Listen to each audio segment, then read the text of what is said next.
што веќе најавивме, следува ексклузивното интервју со Јоргос Папандреу, поранешен премиер на Грција, а сега е председател на Социјалистичката интернационала. Со него разговараше Атанас Кировски во следните 20-15 минути. Останете со топ тема да го проследите интервјуто, а потоа следува дебатата во студиото. Mr. Papandreou, welcome. It is my great pleasure to conduct an interview with you after 26 years, as far as you remember. When I was Minister of Education many years ago, yes. Many years ago in Athens, in your office.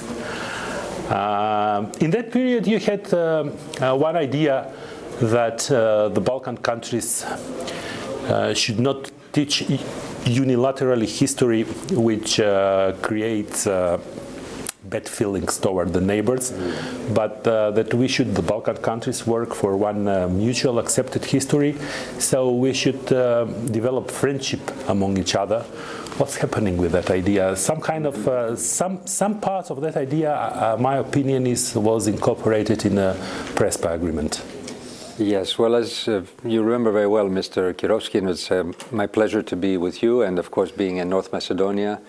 I first came to this country many years ago when I was traveling up to Northern Europe, and I went from Florina to Monastiri to Bitola and then up to Skopje. And I remember a very nice scene of sitting in the train station, and there was a live band playing traditional music, and I thought it was so beautiful. And I didn't know about this music. Of course, it was similar also to, with differences, but it was our Balkan music, so I could understand it. But I said, there are so many different beautiful parts of the Balkans. We have such a rich culture, such a rich history. We have to learn from it. We have to learn from our conflicts. We have to learn from our wounds, but we should not reproduce them again. We should not open them again. We don't forget this history, and we should learn to work together. So I have said in many ways, history books also, they should be telling the truth, or maybe the many different sides of these problems we have had, but in a way so that we can go beyond that. We can learn from them and be better societies, better people, better Balkan family. Because yes, I worked with UNESCO then, and we found that there were many similarities in the books, that everybody was accusing somebody else for all the wrongs of the country. So, and I think one thing we need to really build on is we have to have our voice. We, the people of Balkans, and this has been a dream, not my dream, but the dream of our peoples from many years ago. Even, for example, Irigas Fereos from. His dream was the unity of the Balkan people, and very democratic, of course, in democratic countries. Well, this could happen within the context of this European family, that we can be together, we can have our special identities, but also work together, but also have a common voice. I have lived in Northern Europe, in a Nordic country, in Sweden. And they've had their conflicts between themselves centuries ago, of course, but now they work together, and they have a common voice inside the European Union to promote common interests, from infrastructure to, renewable energy to transportation to different things. So if we have a voice, I think we can be a very strong power within the European Union. But that, of course, means that we all do become part of this family. So I'm happy now that this door has opened, but I am here in Skopje, in North Macedonia, to, as an initiative, to call upon all the countries, all the members of the European Union. It is very important in the next European Council that we have a clear sign that negotiations are beginning for North Macedonia and for Albania, a sign that the European prospect is there.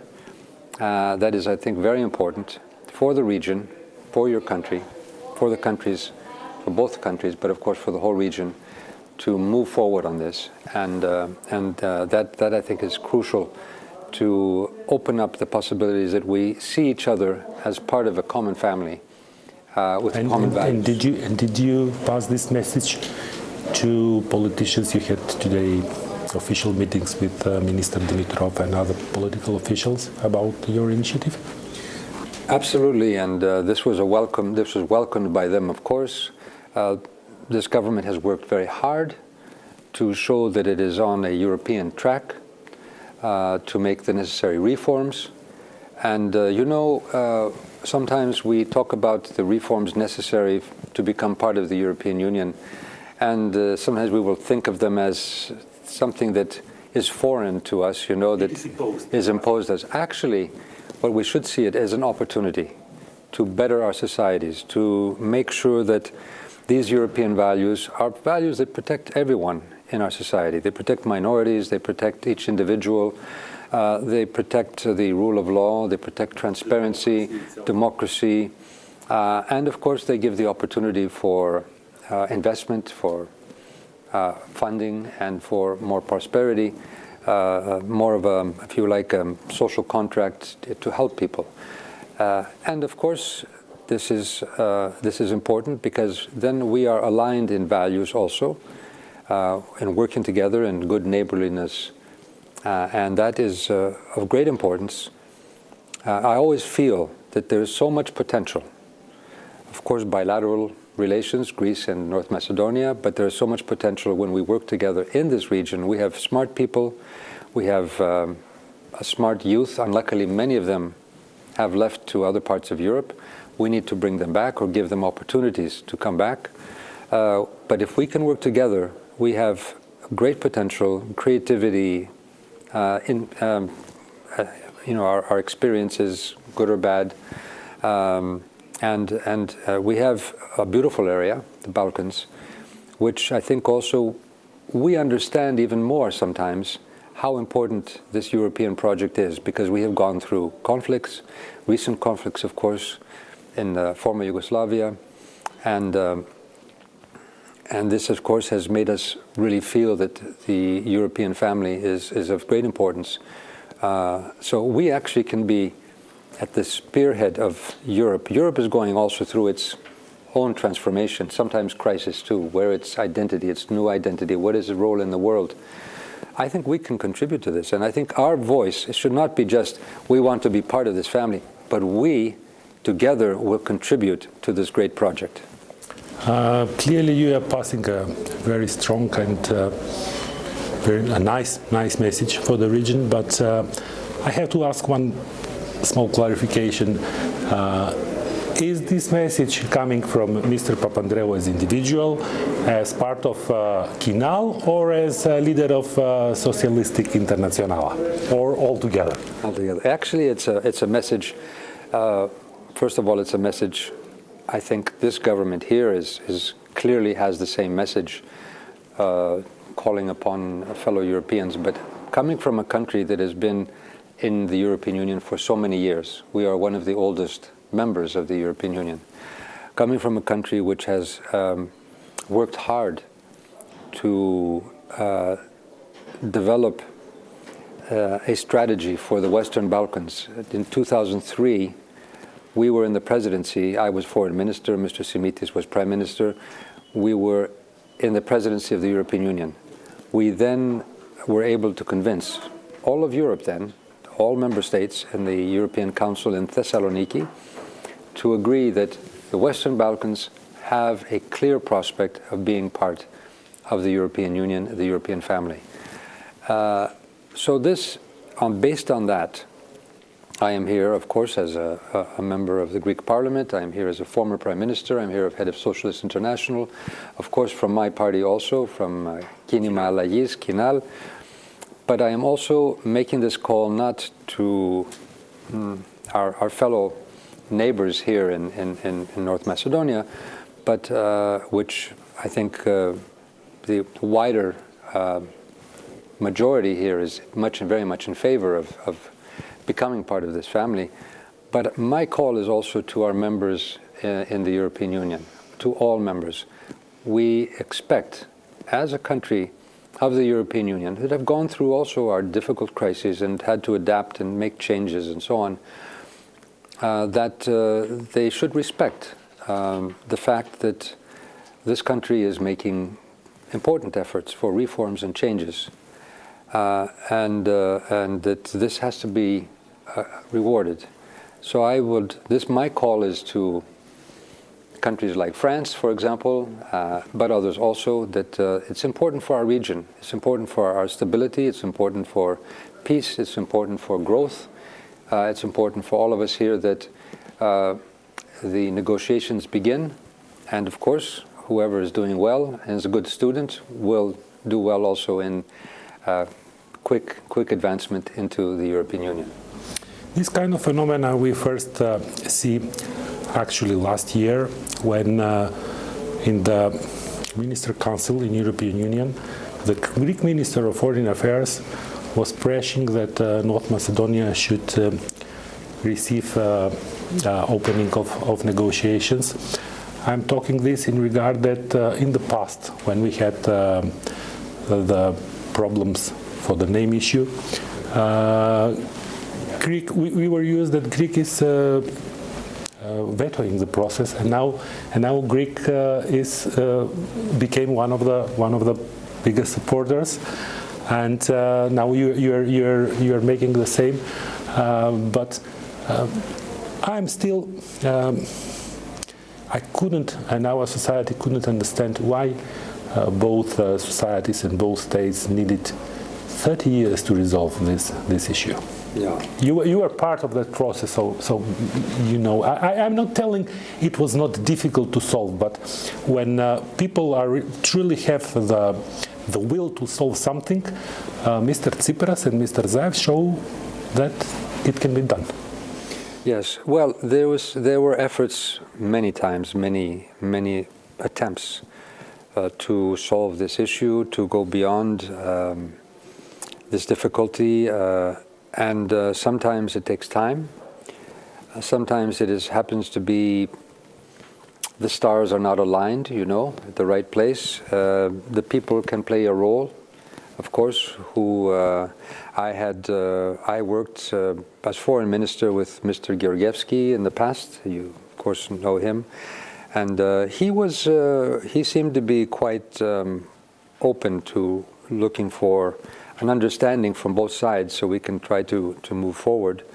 However, of course, there were many internal problems then, basically a civil war here in North Macedonia. So it was very difficult to move forward. With Mr. Gruevski, I met him, I think, 13 times in 2 years, quite a few times, to really look to see, can we solve this problem? Of course, I expected that he had understanding of our side also.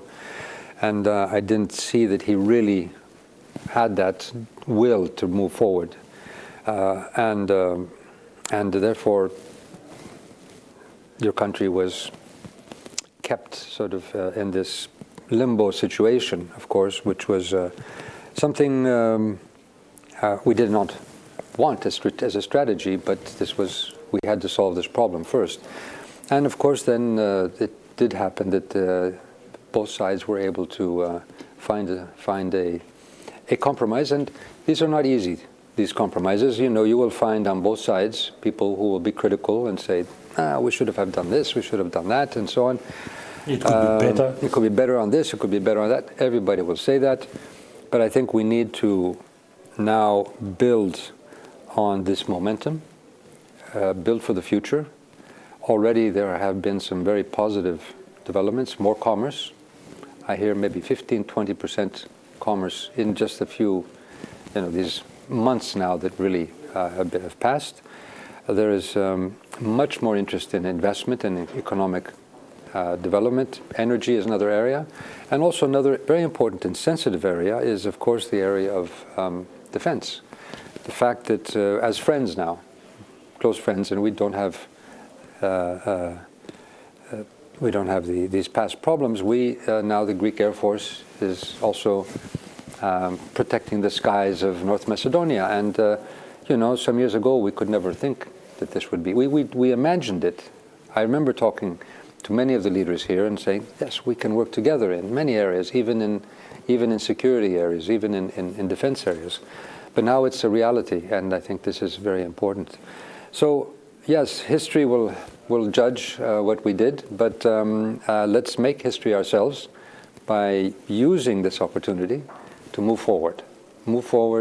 And I think we can be an example, Greece and North Macedonia, of two countries that really can work closely together and have very important results for both our peoples. The perspective is very nice, actually, but from the other side, the government which signed the Prespa agreement from Greek side is now in opposition, and the right-wing government came into power, Nea Demokratia in Greece. It could easily happen after 2 months also in North Macedonia, that the right-wing party, which has many objections to the Prespa agreement, so do you think it can be really jeopardized by the right governments in Athens and Skopje, or you think that it is already resolved issue? From the Greek side, as you may have seen, and I'm not in the government, I'm in the opposition, but from the Greek side, the party that now is in government, Prime Minister Mitsotakis and Minister Dendias of Foreign Affairs, I think they have made clear statements that they respect the agreement, the Prespas agreement, despite the fact that they had their opposition, they had their criticism and opposition to the Prespas agreement. They say they will respect this international agreement. And not only that, but I have talked to Mr. Dendias also before coming to this trip, and he has said this publicly, the desire that we see that North Macedonia does get a green light for opening up accession talks. So from the Greek side, I will say that we will stick to the signatures, which is what normal practice should be. If one government, we have a continuation of governments, we should not change from one government to another. And I would hope that the same would be, of course I am as a socialist here also to support my fellow social democrats here and the party of Zoran Zaev. But I think that if a government does not abide by this, one hopes that it's binding for all of us. This will, of course, create problems for the country. It will create problems in the accession process. It will lose an opportunity again. Too many years have passed. North Macedonia has waited many, many years for this moment, and I think it is important that the government of North Macedonia is one that has the will to move forward and make the necessary changes. Because in the end, the basic changes will not be around the Prespas. I mean, that's done. It will be around what changes will happen in the society. And that is, of course, the positive things of being part of this European process. There will be important changes which will be for the benefit of the citizens of North Macedonia. Mr. Papandreou, I know that you are very busy. Thank you very much for your time and for this opportunity to have an interview with you. It was my real pleasure. Thank you, Mr. Kirovski. It's always a pleasure to be here in Skopje, and I do hope to be able to come more often. I've been here many times, of course, but I see that, of course, your country is on a new path now, and I hope this continues, and I hope we can develop more and more friendships between our two peoples. Thank you. Thank you. Ова беше интервјуто со господинот Папандреou. Тој упати неколку пораки. Добро вечер за моите гости, заменикот министер за надворешни работи Андреј Жерновски. Добро вечер, благодарам за поканата. И Тимчо Муцунски, меѓународен секретар на ВМРО ДПМН. Добро вечер, благодарам за поканата. Разговорот со Папандреou е само повод за да поразговараме што се случува во нашата надворешна политика или што би се случувало евентуално прети по изборите. Една од најбитната порака што тој упати е во однос на Преспанскиот договор, доколку не се почитува Преспанскиот договор, според Папандреou, тоа може да предизвика проблеми во пристапниот процес кон Европската Унија. Колку, еве, Жерновски, оваа порака навистина предупредува дека доколку не се исполни она што е потпишано, навистина може да биде проблем, особено ако се земе во предвид и новата методологија, која што на некој начин дозволува на земјите членки, доколку не се согласуваат со одредени нешта што ние ќе ги направиме во процесот, да можат на тоа да реагираат. Оно што го кажа соговорникот на вашиот уредник, господин Папандреу, е она што го кажуваме цело време и ние и нашите партнери во Грција, без разлика дали зборуваме за претходната власт или актуелната власт во Грција, за значењето на Преспанскиот договор, за тоа дека Преспанскиот договор е причината зашто се деблокира евроинтеграцијски процеси. Ние до пред само 2,5 години бевме на заглавена земја која што немаше никаква перспектива ниту во ЕУ, ниту во НАТО, со влошени, крајно влошени односи со своите соседи. Преспанскиот договор ги отвори овие врати. Денеска имаме навистина еден свечен ден, денеска е празник, историски момент, денеска се крена знамето на НАТО пред собранието на Република Северна Македонија. Всушност се крена целата магла која што беше околу нашата земја, од самото постоење на нашата земја, ја внесуваме земјата во побезбедни води.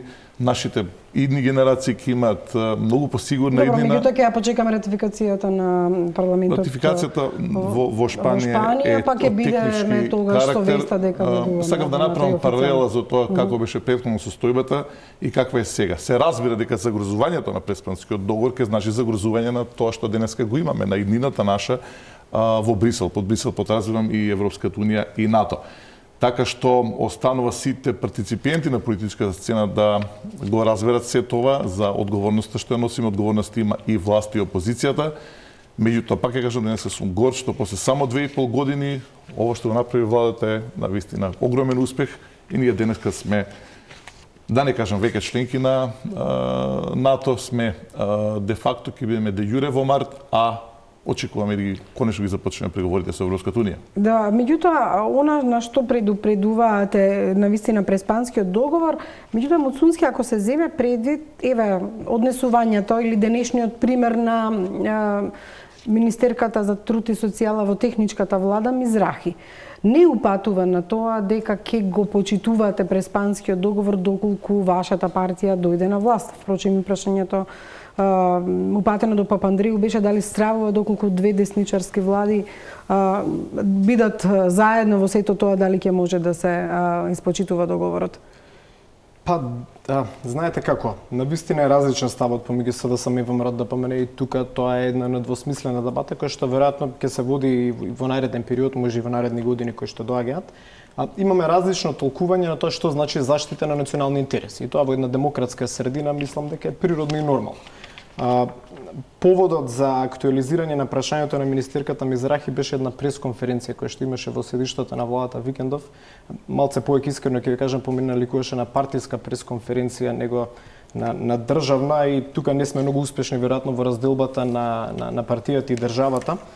Но еве да навлеземе во содржината на овој договор, кој што ВМРО ДПМН ќе повторам, како политичка партија смета дека ги злоупотребува и повредува националните интереси, дека е навредлив по својата содржина, но факт е дека можеби на еден швейцарски начин, но факт е дека истиот е ратификуван во собранието. Меѓутоа, морам да потсетам што кажа во оваа студија лидерот на вашата партија. Да. Вели нема да игнорираме реалноста што ја создаде Преспанскиот договор. Ама ќе се обидеме да ја исправиме неправдата. Так. И еве на ова само ќе ја замолам режијата да ја надоврземе изјавата дадена денеска на Мизрахи, за да можеби појасниме што значи сето ова. Доколку треба да се плати казна и доколку јас кршам некој закон, треба да платам казна и тоа е сосем во ред. Меѓутоа треба да разгледате дали има буџет, ова министерство, дали е нешто планирано, се обидуваат да направат одреден спин во кој што јас сум обвината за некоја табла која што е истата табла која што секогаш постоела во министерство. Со вербална нота, новинари. Вие сте едни од најписмените во државата. Проверете што е тоа вербална нота која што јас никогаш не ја добив, не ја видов, ниту пак беше доставена за јавност. Значи, толку ви е интересна таблата да мислам дека целата јавност ја преплавивме за таблата. 5000 евра е казната за... Во ред, тогаш јас ќе бидам казната. Значи од изјавата на Мизрахи се гледа дека таа дури сака да биде казната и ќе биде казната, ќе плати казната, меѓутоа нема да ја смени таблата. Да, па таа табла како што каже министерката, била табла која што и претходно била во министерството и мене тоа ми е многу логично бидејќи претпоставам дека сега вице-премиерката Царовска подетално го прочитала Преспанскиот договор во кој што е предвиден согласно истиот политички периоден период кој што се однесува на сите документи и материјали за внатрешна употреба од за жал во овој договор втората страна бидејќи нели во содржината на овој договор во нашата држава нема име и вели дека тој процес треба да се заврши, го цитирам договорот, при отварањето на секое поглаве на релевантно поле во преговорите и ќе биде финализирано во рок од 5 години од тогаш.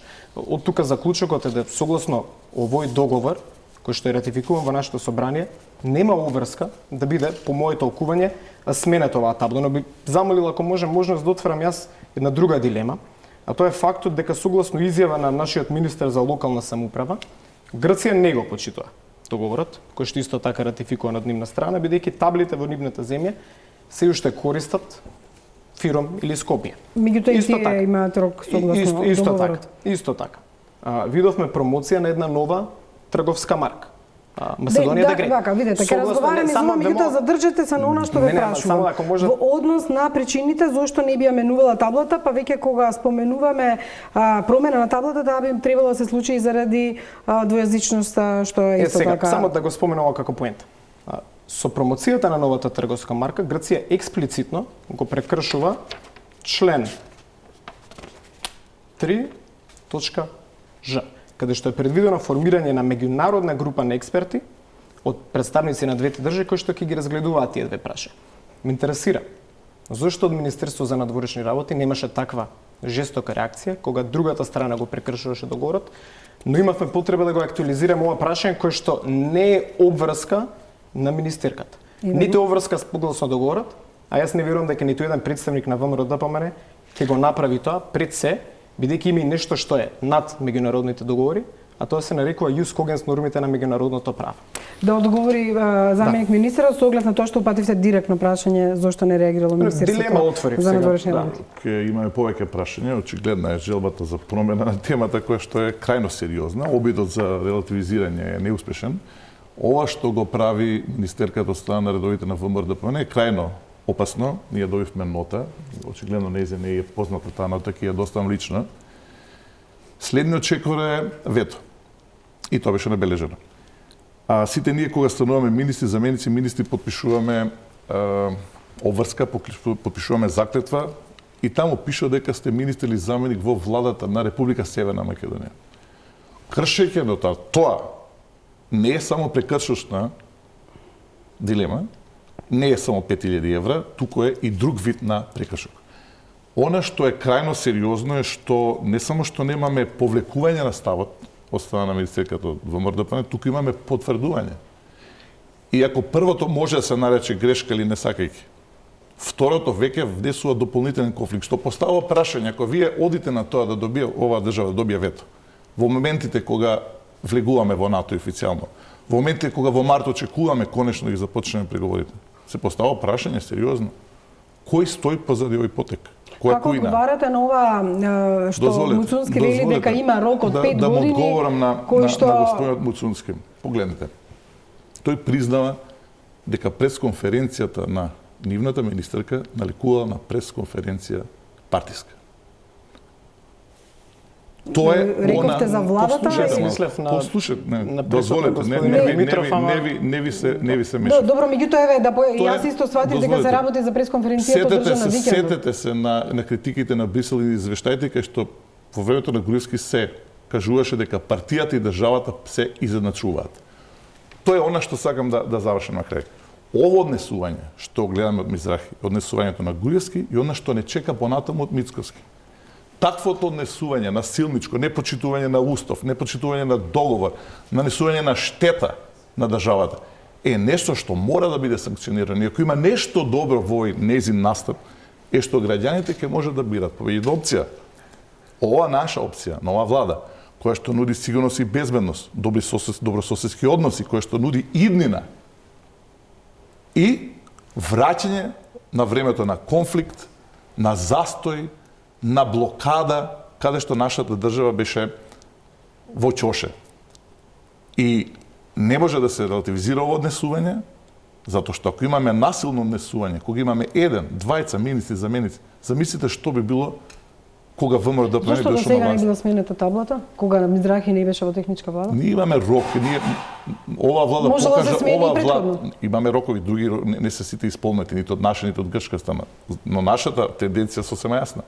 Го слушавте интервјуто на Папандреу. Ние на сега да покажавме дека го почитуваме договорот, како и грчката страна. Не зборувам таа вели стоела и претходно, зошто не била сменета?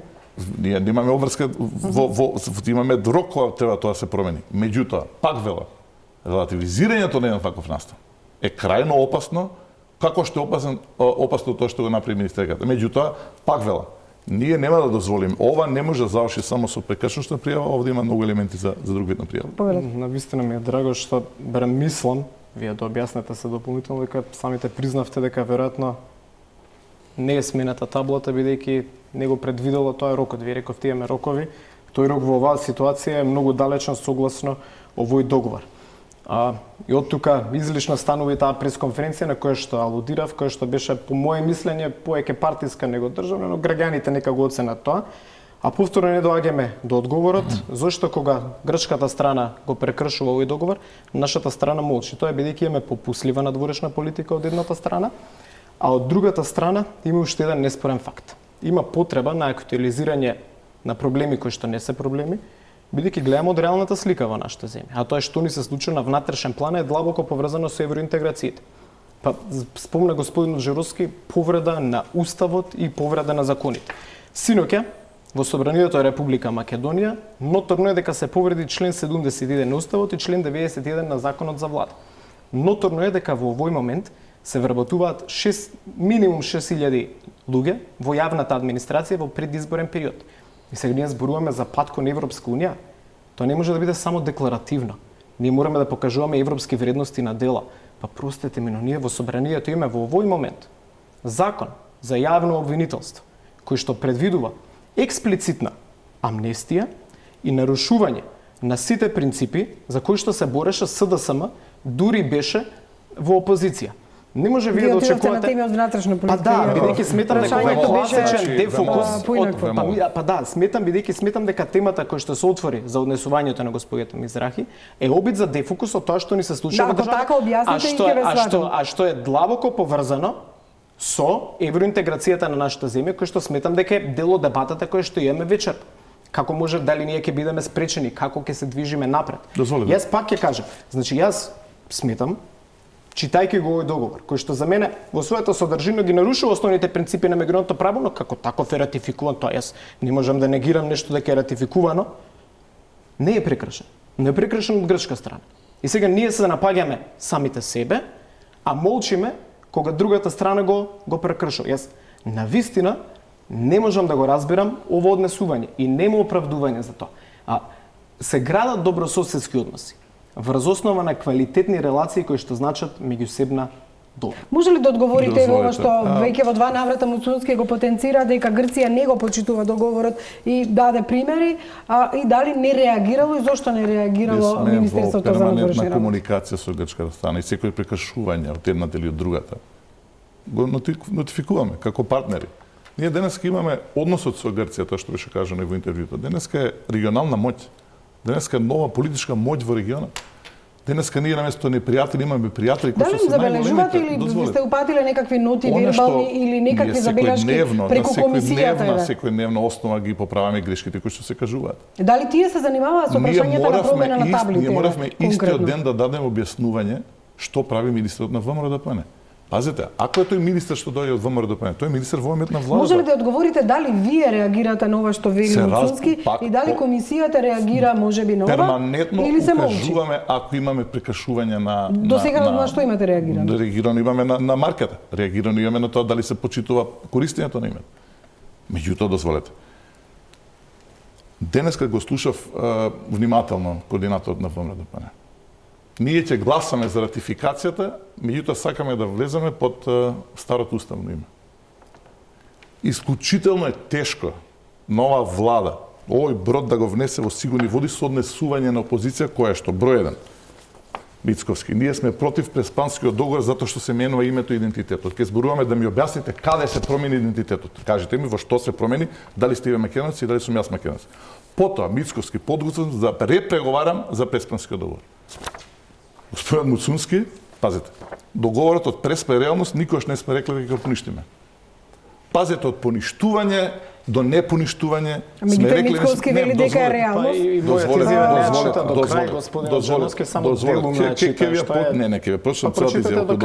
Добра, прочитајте до крај да нема цензура во студио. Нема, ќе се разбере ќе прочитаме до крај. Значи имате една, тоа е шизофрена, без обид да навредам, ситуација каде што јас некој пат ти поставам прашање и вечерот ќе поставам прашање, нема да ми одговор. Како тоа ќе се внесе државата во Европската унија НАТО ќе се поништи Преспанскиот договор. И не слушнавме одговор и нема да слушнеме. Па добра, ајде да се обидеме да слушаме одговор. Ве молам, објаснете мене на гледачите како мислите, ако добиете власт, се разбира, се надам дека нема да добиете, како ќе внесете државата во Европската унија, во НАТО, односно ќе остане во НАТО и во Европската унија, а со поништување на Преспанскиот договор. Дозволете.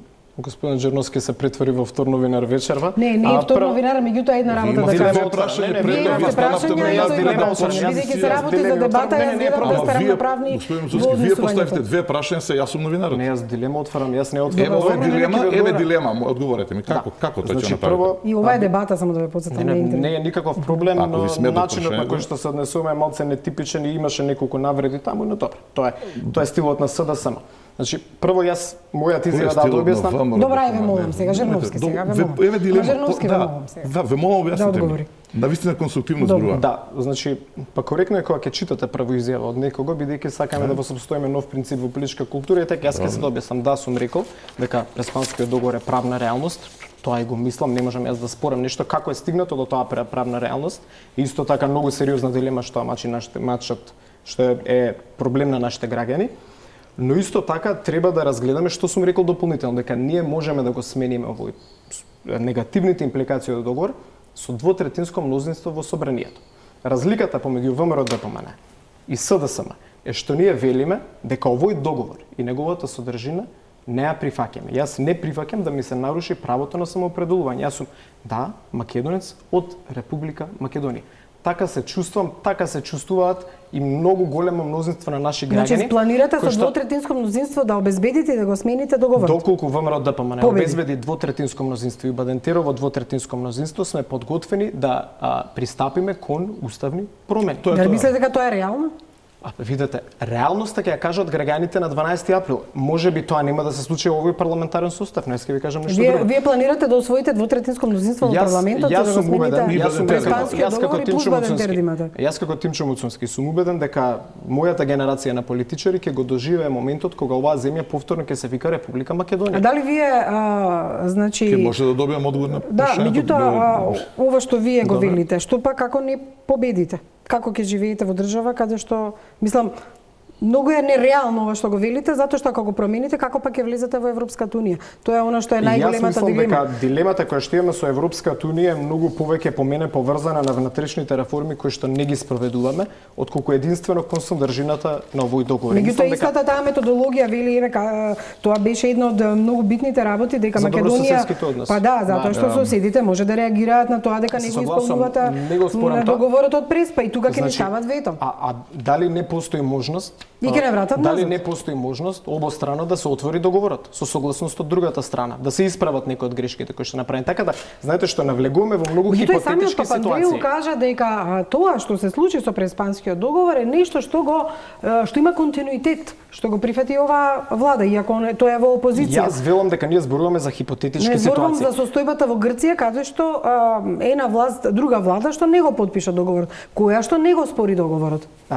Кој што го спореше во кампањата за избор. Да, меѓутоа сега не го спори. Значи, јас тоа како очекувате партнерство во тоа да го смените заедно? Јас очекувам дека добрососедски односи се градат врз основа на диалог и разбирање. И ВМРО ДПМН за разлика од СДСМ вели дека е подготвена да отвори процес на промена доколку се исполнети правните услови. Дека ние како политичка партија за обезбедување на двотретинско мнозинство ќе се занимаваме со закани, со подкупи, со низа други процеси, нема тоа да го правиме, но доколку е возможно, користејќи ги правните механизми, Ние ќе исправиме оваа неправда на основните постулати на меѓународното јавно право. И јас мислам дека е доста чист ставот и не би имал што да дополнам по однос на Ова ви е кампања пред избори или видете, јас наискрен да бидам ќе го има во програмата? Веројатно ќе го има во програмата, треба да има конечна верзија на програмата, но јас што ќе кажам е дека темата за Преспанскиот договор е тема која што постојано, не знам тоа дали го приметувате, ја отвара другата страна. Зошто го прави тоа? Бидејќи Македонија е класифицирана како хибриден режим, Transparency вели дека сме најкорумпирана земја во Европа, по списокот на Economist Brain Drain ни е направ, и сега во бегање од другите теми, да се задржиме. Ама не, за мене е тоа многу длабоко поврзано, бидејќи ме прашавте дали ова пред кампања, ова да го напишете, дека ќе смените Преспанскиот договор. Кампањата на оваа тема ја води СДС, бидејќи нема ниту еден реален успех. Па мисли дека со попуслива надворешна политика. Ова е сега веќе кампања, ова е сега веќе предизборно. Па добро, во тој период сме, нема бегање од таа. Многу ми е драго што гледачите има можност да се уверат дека близу 100 пати е поставено истото прашање и исто толку пати не добивме одговор. Ви гледате се, каже господинот Муцунски, освен одговор на прашањето. Многу едноставно прашање. Јас мислам дека сум го прашал не знам колку пати и повторно избегнување. Вие ако немате став пред гласачите, нели, од имен избори, како тоа ќе внесете државата во Европската унија, НАТО, а ќе го поништите и Преспанскиот договор и нема добием одговор, уште 3 сата трае мисијата. Тоа е ваш проблем, јас тука немам повеќе што да спорам. Дека сме членка на НАТО од денес. Јас ќе ве молам да ја отворите вие бомбата 33 под наслов сложено име по сложено здравје, за да видите Антонио Милошевски како разговара со Груевски за тоа дека треба, внимајте, пред Република Македонија да додадеме Горна, Северна или Вардарска. Добро, вака, Жерновска, оваа работа ја дискутиравме пред да се случи Преспанскиот договор. Овие сите примери се веќе неколку пати свртени во емисија. На принципално несување. И сакам нешто може ли да се задржиме на тоа дека ако на вистина ВМРО ДПМН мисли дека со двотретинско мнозинство ќе го смени договорот и со ќе обезбеди Бадентер, колку е тоа реално? Прво, зошто е нереално? Инаку ова сме го слушнали. Не е реално затоа што сме го слушнали, многу е битно да се подсетиме. Но дали е реално што го зборува Муцунски? Како може да е реално кога анкетите покажуваат дека се самоводи?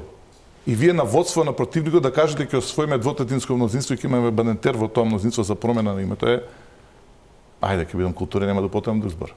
Немајте. Не, дури и да го обезбедат, дали може да го сменат. Муцунски дојде од правниот факултет, така, ако не се лажам. Да. Кандидатот ваш за председателски избори Силјановска доаѓа исто од факултет. Да. Едно е непознавање на Преспанскиот договор, друго е лажење на граѓаните. Дозволете да ви го прочитам членот од Охридскиот рамков договор, од Преспанскиот договор.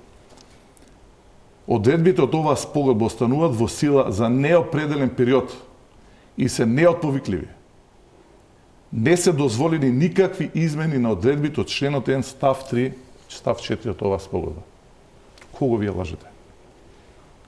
Кого вие, а доаѓате од правниот факултет? Како вие ветувате, многу е битно ова. Да, Муцунски меѓутоа видете кажа дека во согласност нема можност, вие сакате, не може да го смените. Јас само го цитирам тоа што го кажа. Нема никој од СДСМ ниту оваа влада да дозволи манипулирање со граѓаните. Има договор Преспански и тој мора да се почитува. Замајување на јавноста ќе промениме, па очекуваме двотретинско мнозинство и така натаму, тоа е друго. На крај, едно многу битно прашање. Еве да кажеме освојува ВМРО ДПМН двотретинско мнозинство. Обезбедува и Бадентер. Во тој момент се поништува, нели? Така, Преспанскиот договор. Како ние, господин Муцунски, во тој момент ќе се викаме во Обединетите нации, знаете? Вака, може сега бидејќи ние ќе бидеме повторно поранешна. Да. Видете, може само република, нема да бидеме. Добро, за мене кажавте, значи не ако е битката на ВМРО да пак се викаме ФИРОМ, господине Жерновски. Нема да значи, јас се давам за право на господинот Муцунски да си објасни тезата за промена на договорот, затоа што тие имаат такво мислење дека може да го промена договорот. Иако еве пак ќе повторам дека според новата методологија ЕУ членките може да замрзнат преговори во некои поглавја, па дури и целосно да ги суспендира доколку не се успелнати одредбите од Преспанскиот договор. Во превод тоа значи дека им е дадено право и на соседите тоа да го прават. Кога сме веќе кај принципи, кај систем на вредности, само што кажа господин Жерновски дека јас и дека веројатно еден од најреномираните експерти по уставно право на глобално ниво лажеме и не знаеме. Така да Мислам дека во интереса на нашата земја во развитокот на нормална политичка култура и дискурс да не употребуваме такви термини, да не се согласувам. Каде сгрешив? Не се согласувам. Добро, Черновски, речникот на Муцунски е многу по, како да кажам, ако може еве во интерес на оваа дебата да не се употребуваат такви зборови. Добро, каде сгрешив само? Сгрешивте бидејќи ние сме рекле прво дека ќе ја промениме уставната реалност, тоа значи промена на уставот. А второ, бидејќи не знаете, меѓународно јавно право, тоа и нормално не би ни очекувал, поинаку како што јас не ја знам веројатно содржината на вашата професија. Вие мислам дека сте инженер. Јас не се разбирам од тој тип на наука. Кога договор ќе ги повреди основните постулати, односно јус когенс нормите на меѓународното јавно право, има механизми на кои што доколку има можности, тој може да се поништи. Но сега навлегуваме во теорија, чисто да ви објаснам, дека нити јас, нити професорката Силјановска сме лажали. Ние збориме дека доколку се создадат правни услови во оваа држава, може да се користат механизми. Кога збориме за лажење, сега граѓаните сами нека оценат. Јас ако добро се сеќавам, во кампањата во 2016 година, една од основните постулати беше ВМРО ДПМН лаже дека СДСМ ќе го промени уставното име на нашата земја. Тоа можеме да најдеме мал милион изјави на YouTube. Тоа беше експлицитно кажано. Што се случи неколку месеци потоа? Промена на уставното име, на жицата на нашата духовна гитара, ако добро парафразирам. Така да, или имате еден став за националните интереси, или имате спротиставен. Јас не го спорам вашето право да имате спротиставен став. Тоа е во природата на либералната демократија. Но спорам дека вие мислите дека мојата борба за заштита на ткивото на македонскиот национален интерес е ретроградна. Напротив, таа е прогресивна во 21. век. Ние не можеме да негираме дека оваа држава се вика Република Македонија врз основа на правото на самоопределување на сите граѓани кои што живеат во нејз. Па јас искрено да ви кажам, јас не познавам ниту еден граѓанин кој што во секојдневни конверзации што ги има го користи ова новина. Само Муцунски, уште еднаш да ве вратам, бидејќи ги следите работите во Унијата. Она што го потенцираат сите од Унијата, она што беше порака и со промената на методологијата, зајакнување на процесот на пристапување, кредибилна евроатлантска перспектива на Западен Балкан, да се продолжи со имплементација на Преспанскиот договор, почитување на договорот со Бугарија. Меѓутоа и секако сите оние точки што треба да ги направиме, особено во делот на правдата, на владењето на правото. Секогаш пораките доаѓаат во овој контекст и пред влезот во НАТО и пред пристапните преговори со Унијата. Јас се согласувам дека имаме јасни пораки од кои што вие не можете да ги игнорирате. Јас не можам да ги игнорирам. Што ќе правите со евродипломатите со ваков став? Дека прогресот на оваа земја зависи од политики кои што гледаат напред. Како ќе ги убедите дека вие ова што го мислите ја носи државата кон Унијата? Во демократски дискурс нормално е да не согласуваме, но госпоѓа Луперска. Ама вие и со Европска унија нема да се согласите така. Мислам дека има начини на кои што преку проактивна дипломатија може да се постигне успех и на тој план. Ние сега не се согласуваме на таа тема, но јас ви велам, јас не можам да прифатам оваа правна реалност, а да не се борам против неја, доколку имам можност за тоа.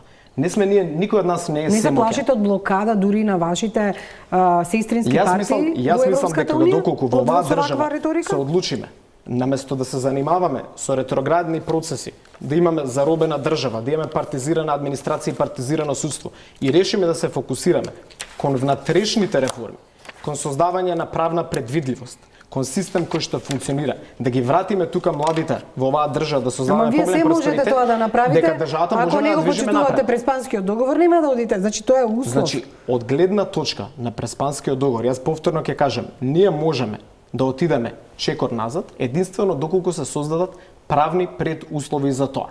Правните предуслови јасно сме ги кажале. Тие се поврзани примерно со обезбедување на високо мнозинство во собранието. Доколку не се случи тоа, тогаш има паралелен начин на кој што ние ќе се бориме за македонските национални интереси, бидејќи јас Ама ќе го почитувате во меѓувреме бидејќи е реалност.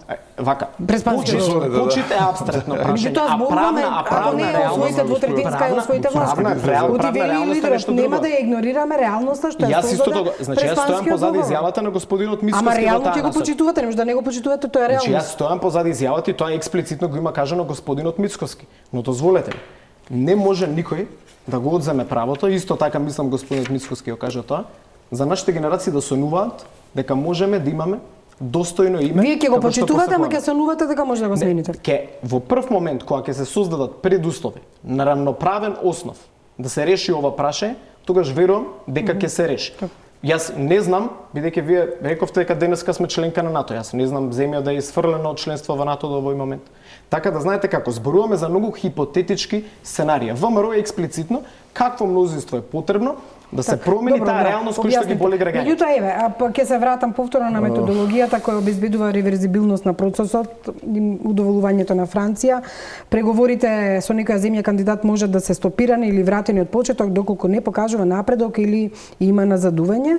И ова е, еве, ако одиме на тезата што ја кажува Муцунски дека ако пак ние и внатре не направиме ништо, тогаш и почитувањето на Преспанскиот договор не ни обезбедува никаква европска иднина. Со оглед на она што се случува во парламентот, носењето на законот за обвинителство, кршењето на копијата околу овој битен закон, менувањето на тезите дури и на владеачката партија во однос на овој закон, какви ќе бидат бомбите како докази и слично, не ветува многу дека особено тоа најважното поглаве ќе го исполним.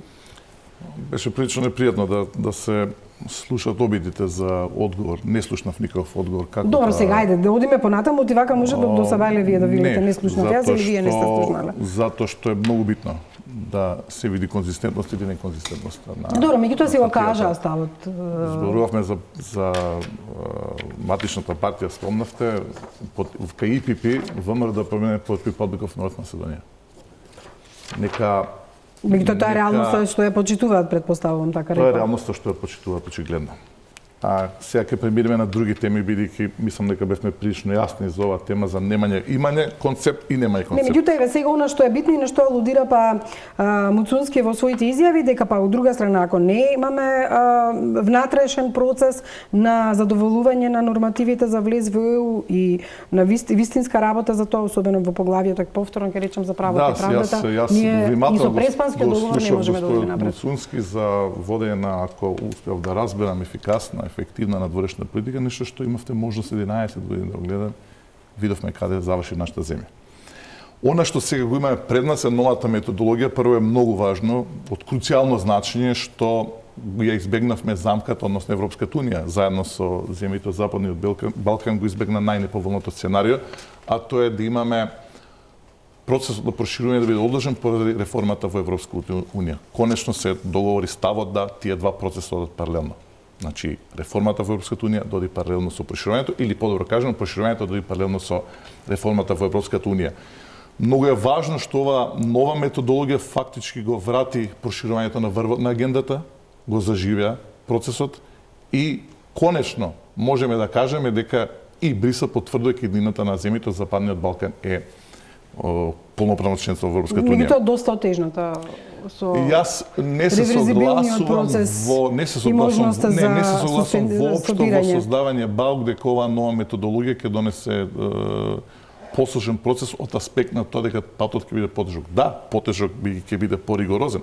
Да, потежок биде контролата ќе биде победна, но ние како влада не се плашиме од таков пат. Напротив, ние самите, сетете се и од 2019 година баравме да биде системот, мерит системот или системот на заслуги почитуван цело време. Кога зборувавме и за тоа дали треба пакети, така натаму и така натаму. Ние сакаме да влеземе заедно, да ги започнеме преговорите со нашиот сосед, но инсистиравме секој да се гледа мерит бейс. Тоа го прави влада која што сака заслугите по тој пат да се гледат поспореното. И ние имаме сериозни оценки позитивни за тоа како се однесувавме и 2018 и 2019 година, кога е јасно дека не поради нас, денеска председателот на Словенија рече, вие се направивте.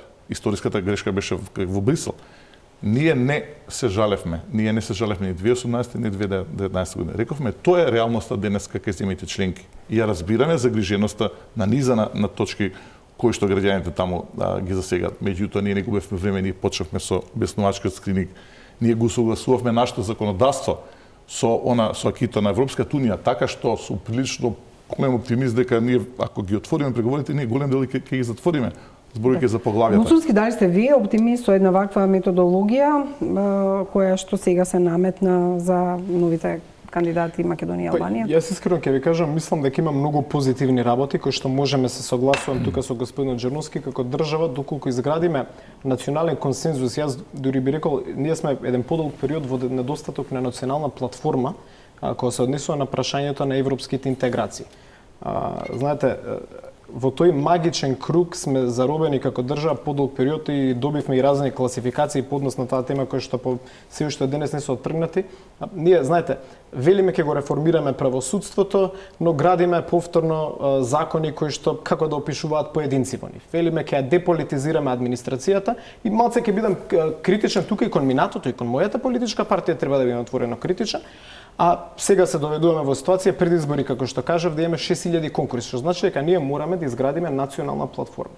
Да речеме, кога се во прашање на европските интеграции, сите ќе влегуваме со честни намери и ќе градиме квалитетни закони. Меѓутоа, очигледно она што се случува во техничката влада воопшто не ветува национална. Можеме и таа тема да отвориме. Второ, по мене само бидејќи за методологијата да ви отворам по мене три клучни теми. Само како да нотирам вака како се случува сега. Се согласувам со вас тука и можеме да дискутираме на таа тема. Втората работа што треба да направиме е приоритизација, бидејќи кластерингот кој што ќе се случува во процесот на преговарање може да биде малку покомплексен, бидејќи ние имаме недостаток на подготвени административни службеници да го предвидат тој процес. И по мене тука треба да бараме поголема инклузивност на невладиниот сектор кој што по мене има во овој момент голем капацитет кој што може дополнително да се искористи, значи треба да го разгледаме како тоа можеме да го направиме како држава.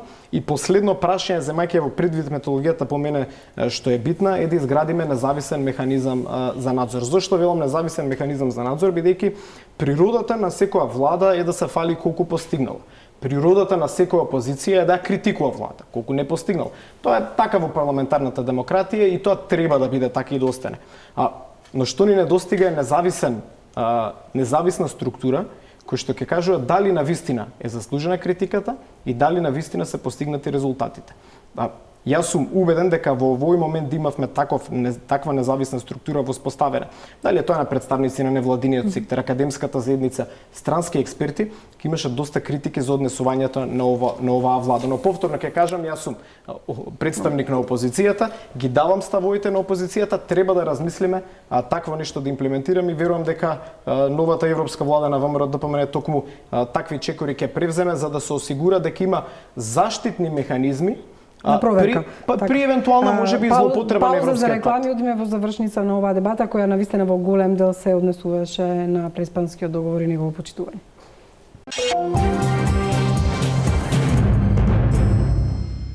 Господине Джерновски, Комесарот за проширување очекува во текот на овој месец да бидат готови ревидираните извештаи за напредокот на Скопје и на Тирана. И надеж дека одлуката за почеток на преговорите може ќе биде донесена и пред самитот во Загреб.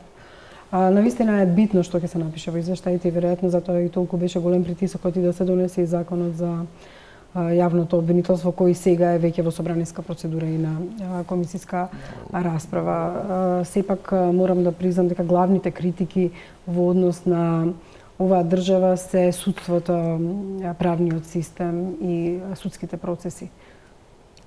Вчера кога зборов на трибината која што се организираше, што уште една вид на подршка кажав дека носењето на законот за јавно обвинителство ќе биде ветар во грбот на нашите евроинтеграцијски аспирации, односно оно што го очекуваме во март. Ние остануваме реални оптимисти за тоа дека ќе добиеме конечно датум за преговори.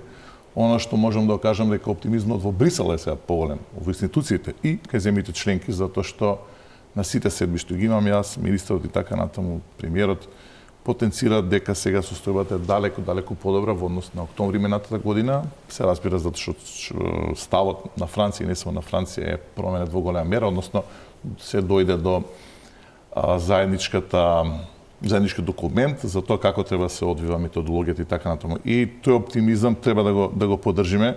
Многу е битно што го имаме претседателството на Хрватска, кое што навистина морам да се заблагодарам за огромната поддршка која што имаме. Се наоѓаат начини како да се задоволат сите оние кои што имат очекувања од овој самит, односно претходно да можеме во март да го добиеме датумот. Многу е битно хрватското претседателство затоа што започна и конференцијата за иднината на Европската унија, тука зборуваме за средствата, почнува токму за време на хрватското председателство ќе таа 3 години, оно што е многу битно што се поканети и ќе бидат поканети во целиот тој 3-годишен период земјите членки на Западниот Балкан, што значи ние се зборуваме и за како ќе се користат средствата. Една од дилемите кои што постојат не се докај утврдени во врска со новата методологија која што е утврдена. Дали сум оптимист? Да, меѓутоа таму и средствата се под знак прашање доколку не ги исполнуваме обврските, односно не Уште еднаш тоа е добре, значи предвидливоста на целиот процес е добре дојдена. Пак ќе кажам, ние сакаме да има таков пристап, нека има контрола поголема, меѓутоа добро е да се расчисти дилемата дали ќе имаме кластер по кластер или ќе имаме тематски блокови. Тука е исто поврзано со тие тематски блокови на кој начин ќе се добие финансиската инекција. Меѓутоа, ако ме прашате дали сум оптимист за март, да, сум. Дали сум реален оптимист, сум. Очекувам да добиеме позитивни вести. Се разбира, тоа не зависи од нас, ние нашто го сработивме, но носењето на законот за јавно обвинителство, каде што се уште очекувам партичката група на ВМРО да го гласа, ќе биде многу битен, како што кажа, ветар во грбот. Муцунски, дали и вие мислите дека треба да бидеме оптимисти во односи на самиот извештај, меѓутоа и она што ќе не очекува во Загреб? Факт е дека законот за обвинителство очигледно ќе се донесе по најавата на власта дека обезбедила 80 гласови за и покрај вашите забелешки или забелешките на Алијансата која денеска ги достави во однос на употребата на бомбите? Што се однесува до позитивниот потенцијален развој, кој што цела држава се надева дека ќе се случи, оптимистички е тоа што имаме хрватско председателство, по него следува председателство на една земја која што навистина се заложува многу историски гледано за македонскиот европски пат, тоа е Германија, така да од таа гледна точка верувам дека треба да сме секогаш оптимисти, но примерно за да бидеме оптимисти треба да си ја завршиме домашната работа. Во рамките на оваа методологија се наброени 3 основни елементи околу кои што ќе се врши еволуцијата на земјите, тоа е критериумот владење на право и правда, политички критериуми и економски аспекти. Тие се како 3 клучни кои што постојано ќе бидат отворени. И што се однесува до владењето на правото, ние не можеме да игнорираме фактот дека покрај Европската унија своји представници тука имате сите земји членки кои што детално го следат вчерашното однесување во собранието, експлицитното прекршување на уставот и на законот за влада, каде што заради навидум технички причини беше повлечен закон да се испрати со минимум 20 содржински размени без да се има седница на влада. Тоа е страшно и флагрантно прекршување на уставот и на процедурите. Дополнително, а забелешките кои што ги има не само ВМРО-ДПМН се забелешките на мнозинство експерти од областа во нашата земја. Од кои што за џаб имавме ние јавна расправа. Скоро ниту една не беше имплементирана во содржината на овој закон. Еден од најреномираните независни експерти во оваа држава, по казнено процесно право, ја нарече оваа последна верзија, да го цитирам, брука. Значи, политичката партија, владачкото мнозинство, кој што постојано зборуваш дека ВМРО-ДПМН бара амнестија, во член 110 од законот кој што е предложен во собранието, бара амнестија, бара двојни критериуми, бара непочитување на еден од основните постулати на Европскиот суд за човекови права, односно, кога има незаконски прибавени материјали, а зборуваме за јавен интерес, дека иако тие докази се незаконски стекнати, Европскиот суд за човекови права вели дека тие треба да се применуваат до судска постапка. Во законот останува дека тие бомби се само индиција за покренување на дали ги гледате сега двете, кој што ќе обезбеди и други докази, на што Алијансата одговори дека бомбите треба да бидат докази во понатамошна постапка. Треба да се почитува праксата на Европскиот суд за човекови права. Доколку и во иднина се појават некои незаконски стекнати материјали, јас мислам дека доколку јавниот интерес е засегнат, доколку има висок степен на корупција. Добро, се покажа во нашето судство дека треба да се користат како докази. Со градилките јавниот интерес беше поголем и беше призната снимката на тепање на деца. Да, но тука експлицитно во овој закон се исклучува таква идна ситуација. Од што бегаме? Бегаме од лицето на правдата. Добро, за крај да одговорите на овие забелешки. Не замерам за непознавањето на методологијата, не се 3 кластери, 6 кластери се. Јавното обвинителство. Не дека се 3 кластери, господин Жановски. Дозволете, Добро, Жановски, може после емисијата да седнете и да си кажете да се надорзам за владење на правото. Да, значи сега тоа значи имаме владење на правото, имаме внатрешен пазар. Имаме зелена агенда, имаме земјоделие, имаме надворешни односи. И тука е конкуренцијата. Владење на правото е многу битно. И толку е јасно зошто ВМРО-ДПМНЕ не сака да се донесе закон за јавно обвинителство, да не знам дали има дополнителна потреба да објаснам. Да, меѓутоа факт е дека се направија остапки во Значи бомбите како докази и дека вашата влада тоа го направи. Оваа влада, нашата затоа што влада, така обезбеди 80 гласа. Послушате малку. Дозволете. Ние веќе му ја дадам на Жерновски со 3 точки методологијата што ви испраќа од Сунскија само благодарам. Значи не сум познавал. Не замерам за непознавање, тоа е друга работа. Добро, ама ве молам држете. Дозволете, па тоа сакам да го одржам, она што сакам денес да потенцирам. Јас тврдам уште 10 години да преговараме ние со ВМРО-ДПМНЕ. Со ова ВМРО-ДПМНЕ денеска нема да се говорим. Главната заложба на раководството ова денеска на ВМРО-ДПМНЕ е да се заштити криминалот кој што е направен во претходниот период. Меѓутоа факт е дека вие отстапивте во област на користењето на бомбите како доказан материјал. Ние прифативме голем дел од забелешките на ВМРО-ДПМНЕ што не го слушнам денес. Но да го браниме криминалот. Зошто отстапивте? Дозволите да го браниме криминалот на Груевски, нема да го направиме. Добро, повелете, затоа што има уште една минута. Се разберем уште една минута. Во што ние сме воедно исти. И ВМРО-ДПМНЕ и СДСМ сака да го донесе Груевски. Они сака да донесат Груевски на власт, ние сакаме да го донесеме во затвор. Добре, повелете, затоа што ви имате право на... Граѓаните имаат право јавно да го видат, веќе е јавно достапен. Во член 110 се бара експлицитна амнестија на сторени кривични дела. Тоа не го нотирам јас, го нотира целокупната експертска заедница. Од овој момент, која поднесовте последната верзија, паднаа во вода сите ваши тези дека ВМРО бара амнестија, а вие сте за правда. Вие ги нарушивте сите принципи на владењето на правото со овој закон. Тоа не го велам јас, го кажа сите компетентни експерти на јавна расправа. Сите компетентни. Сакате да почнам да ви набројам? Јас не очекувам ников друг став од член на владата на Груевски. Не, само добро да кажам дека имаше реакции. Не можам како да прифатам лаги вакви, немојте. Тоа јавноста го имаше. Ова студио вчера имаше дебата на оваа тема. Факт е дека дел од експертите се дел од експертите, не сите експерти. Јас да цитирам експерти каде што кажува дека Мицкоски никогаш нема да го дозволам. Значи сакам да речем дека имаше реакции. Никогаш нема да го поддржиме криминалот кој што е направен. Подржувате со законот во процедура. Јас немам никакви Подржувате криминал и амнестија барате. Свој лажни верување дека член на владата на Груевски има поинаков став. Тоа е. И тука е јасно. Зошто отстапивте? Зошто еве го сменивте тоа? Зошто еве дозволивте таков член како што ние сакаме да има, дозволете. Без нервоза. Јас не сум нервоза, јас имам уште 9 секунди за да завршам емисијата Груевски, не јас.